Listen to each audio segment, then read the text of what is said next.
Thank you very much indeed. Good morning. It is 9:32 on Friday morning. Thank you all for coming to this decision meeting for the Housing and Tackling Homelessness portfolio. My name is Councillor Darren Sanders. I'm a Liberal Democrat councillor for Baffins, North Milton and South Copner. And in this line, I'm also the Cabinet Member for Housing and Tackling Homelessness. Now, normally we go through very, very boring but important stuff around housekeeping and safety, but I'm going to avoid that for 1 second, just to say a few words about what is and isn't happening down in Portsea at a place called Sarah Robertson House, which people may have heard about. It has been an incredibly tricky 10 days or so for everyone, not least everybody living there, because they've had to leave their homes because of a gas leak. I'm delighted to say that as of 33 minutes ago, people were starting to move back in, and that is incredibly good news. It's gonna take a little while, but it's going to happen. As for the remaining, there are still 19 flats which are outstanding because they're involved in the riser that actually caused the gas leak. So that won't be fixed for a little while, but I'm delighted to say that most of the people are moving back in, having found alternative arrangements for things like cooking and stuff like that. Those that haven't, it's their freedom, and we hope to move them back in as soon as we got the gas back. I just wanted to pay tribute to everybody who is involved. It's been a very good example of cross-council working, and I've been very pleased with some of the comments from opposition colleagues as well, which has been very supportive, and I know the team has appreciated it greatly.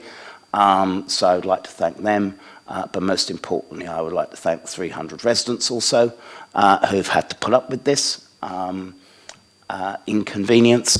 But I'm delighted to say there is light at the end of the tunnel.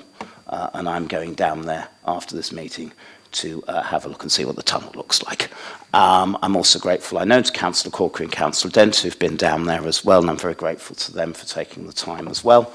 But it's been a difficult period of 10 days, but I'm delighted to say that there is light at the end of the tunnel, and many thanks to the residents for their patience with us. Right, here endeth the homily. So I move to the important stuff, which I'm told by my management, is the housekeeping. So if the fire alarm sounds, please evacuate the room, public gallery by the stairwells, don't use the lifts. Please assemble in front of the Queen Victoria statue in Guildhall Square in order to comply with the fire marshal regulations of this building, which is run by the Guildhall Trust. Anybody who signed in the reception desk should sign out when leaving the building at the end of today's meeting. We are also live on web streaming, so thank you for the thousands who've come up and talked to us already. It's also available on catch up, but this meeting will be live streamed, and so everybody speaking via a microphone will be on camera. Unfortunately, it's me now, but hopefully it'll be others later.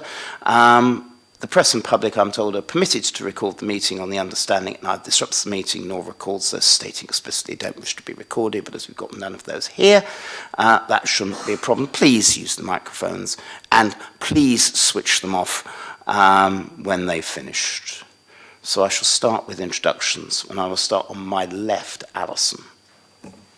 Alison Harper from Democratic Services. I'm delighted the camera is moving. Dave. Dave Emmett, Head of Waste Services. Thank you. Ashley. Ashley Moore, Project Manager in the Waste Management Service. Thank you very much. Alan. Alan Denford, Finance Manager for the Directorate. Thank you. Ray. Roman Dent, Councillor for Cotton Ward. Thank you very much. And Charlotte. Last but not least, obviously, Councillor Charlotte Gerarda, Labour Councillor for Central Southsea and Opposition Spokesperson. Thank you. It's too early for those cliches from me, so apologies, you do it better. So I have a few apologies for absence. I have an apology from Maria Cole, who's one of the resident consortium representatives, and then I have an apology from Councillor Daniel Williams, who's the Conservative spokesperson on this subject, and finally also from Councillor Cal Corkery, who is the Portsmouth Community Independence spokesperson on this subject. However, Cal has sent me some comments and questions with regards to the upcoming report, which I will raise on his behalf, if that's all right, not least because I share several of them, as the team knows. So we move to the single report for decision in front of us today, which is the unexcitingly titled Local Authority Housing Communal Bin Store Improvement Project, otherwise known as Making Them Worse. So I understand that Ashley is to gently guide us through this. Thank you, Ashley. Thank you, Councillor. So the purpose of the report, it was to update the Cabinet member on the work we are doing to prepare our local authority housing blocks for the implementation of a twin stream recycling collection in the future, and set out our plans for improvement works to the waste and recycling provision and opportunities for residents at our properties, and also to agree a strategy for the programme of the works. And the report does recommend that the Cabinet member approves the approach and the indicative programme. So the report does detail a bit of background as to why we're doing the project. There are a lot of problems faced with the existing communal waste provision at our local authority housing blocks. Our bin store areas are not really designed for modern day waste management. They're quite small, unsecure, they're open to people, residents, not just of the block, so they can attract a lot of abuse from residents and non-residents, and this includes fly tipping, lots of excess waste and bulky waste being left around the bin stores, and it kind of encourages a contamination of recycling. So our project, it aims to improve the waste storage solutions at our blocks, and give more opportunities for residents to recycle correctly, and also meet the requirements of Waste Management and the Environment Act 2021, which means we're going to be able to recycle more things in the future. We have put together, so for each block in Portsea, we have put together some proposals that for improvements of their waste storage facilities and bins going forward, and it's been taken it's been done on a block by block basis. So we've considered the needs of residents, waste management and housing, and we're doing some consultation with residents, which is being fed in and is helping to form those proposals. So we've started with Portsea, all the blocks in Portsea initially, to understand what it is we actually are going to need citywide, and an indicative programme for that is outlined in the report. We hopefully will start the works in the autumn and be finished late winter. Late winter.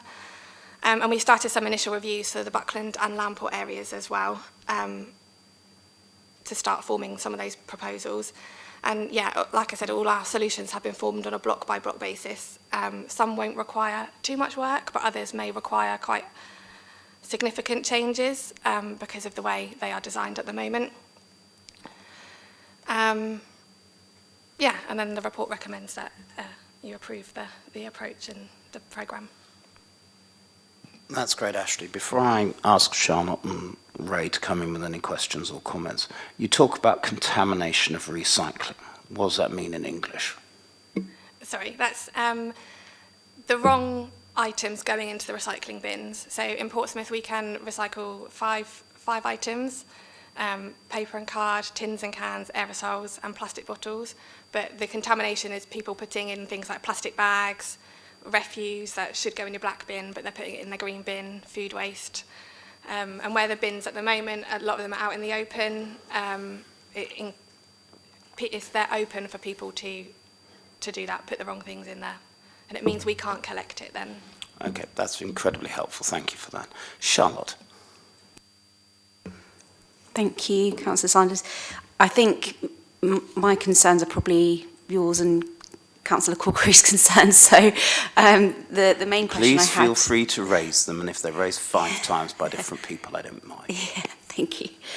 I was going to ask about the situation with the chutes, because obviously for quite a few people on higher floors, they're going to be convenient, particularly if you've got accessibility sort of issues. So I just wondered what investigation work you've been doing so far in that, and and what alternatives there could be, and what engagement you've done with residents on that. Thank you. So at the moment, our proposals are to retain the chutes in tower blocks, and some of the proposals for the low to mid-rise blocks do include closing off those chutes and relocating bin stores. But we are working with residents, so those blocks are where we obviously foresee more significant changes, and we've been doing door knocking exercises for those blocks over the last couple of weeks and engaging with residents. And some of the feedback so far, there's been no challenge from residents, but from one of the blocks, residents on the ground floor are actually quite pleased about that because they think it might deter vermin. At the moment, bins are open under chutes, and they experience quite a lot of problems with vermin.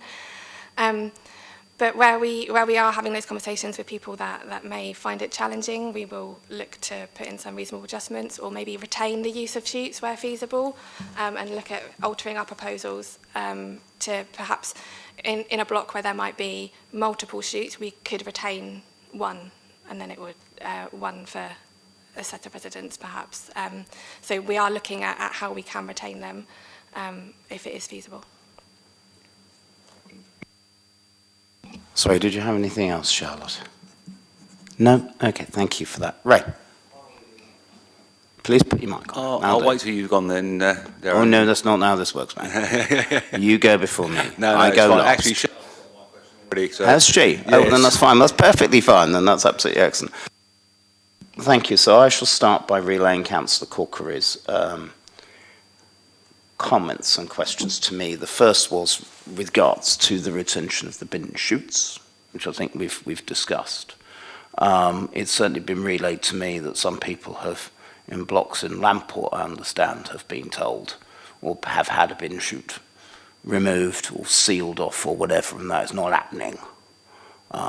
If we have to do it as this is rolled out, but there cannot be any preemptive action. Is there going to be a one-size-fits-all approach? No, it will be done on a block-by-block basis, and we will take into account the residents' feedback and the conversations we're having with them on the doorstep. Because we've got some very high-rise blocks that have one staircase, which is a bit tough, and we've got some high-rise blocks that have 2 staircases. And so it's just how that works in practice. And we've obviously, well, I deliberately included a high-rise block in Portsmouth as part of the trial because I wanted to see how that sort of stuff could work, which is Millgate House. But yeah, that is quite important for me as well. As Cal. I'll come to Cal's other points in a second. Our learning from the trial in Millgate House, we left the chute open for the trial, and it was really positive. The residents there really engaged with the increased opportunities for recycling, and so our approach to date has, when we've been putting the proposals together for the other blocks, is to, in those really high-rise blocks where there, like you say, there is only 1 or 2 staircases, it would be to keep those. The high-rise ones and tower blocks to keep those chutes open. Okay. Cal's second point is careful consideration of how changes to external areas impact on how residents use their communal spaces. Because obviously we've got some different blocks, and you've got places like Picton and Ponsonby, for instance, whereby there's a huge courtyard at the back, and a couple of bin stalls. So what consideration has been put in place for this thus far, and will be put in place for the trial? So thus far, and for the trial, we did Picton and Ponsonby House.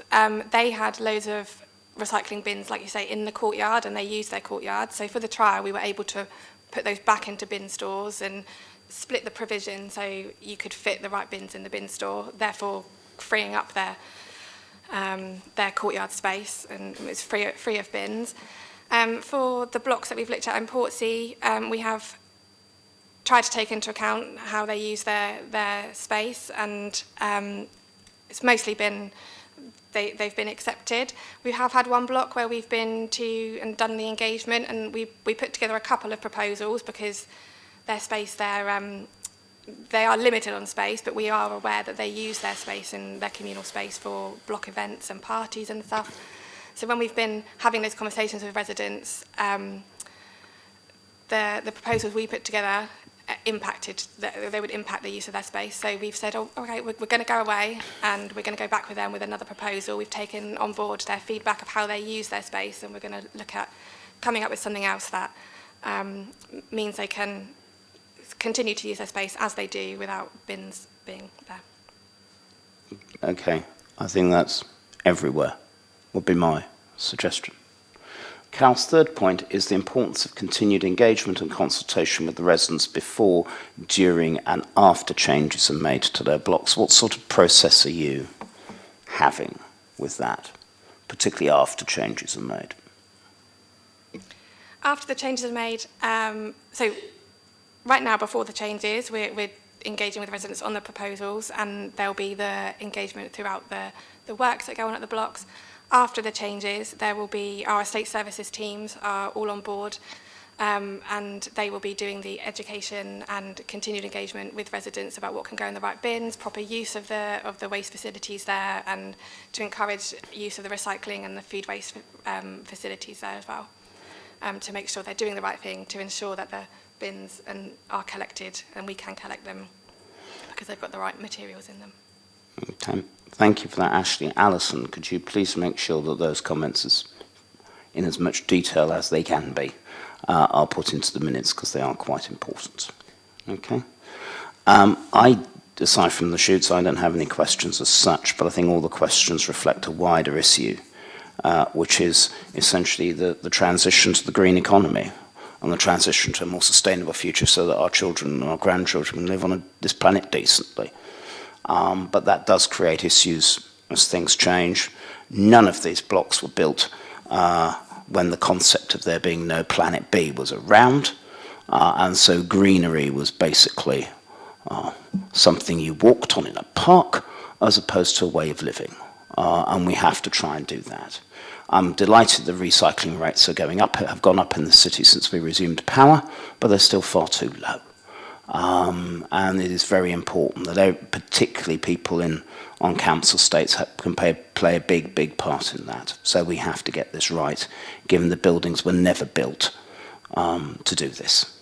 But we are committed as an administration to delivering the climate emergency by 2030, or delivering the way out, I should say, of the climate emergency by 2030. If we do nothing, we will be delivering the climate emergency by 2030. There will be no backsliding to 2035 and other dates, because we're committed to doing that.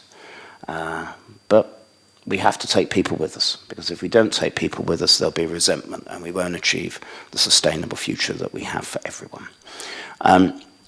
Colleagues, I'm happy to do progress reports as we trundle along for all this, because I think it's important that we know how, when, why, where, and importantly what's going wrong, so that we know what we may need to change and what we may need to do. Delivering a way out of the climate emergency by 2030 matters to us as an administration and matters to all 42 of us as far as I know. So that's quite important. But despite those minor caveats, I'm happy to approve the trial, and we look forward to a report on this coming back very soon. And thank you to Charlotte and Ray for your questions as well, and to Cal as well. That's very helpful. Right, as this is the single item on the agenda, that's it, pleasingly, and so I close the meeting at 9:50.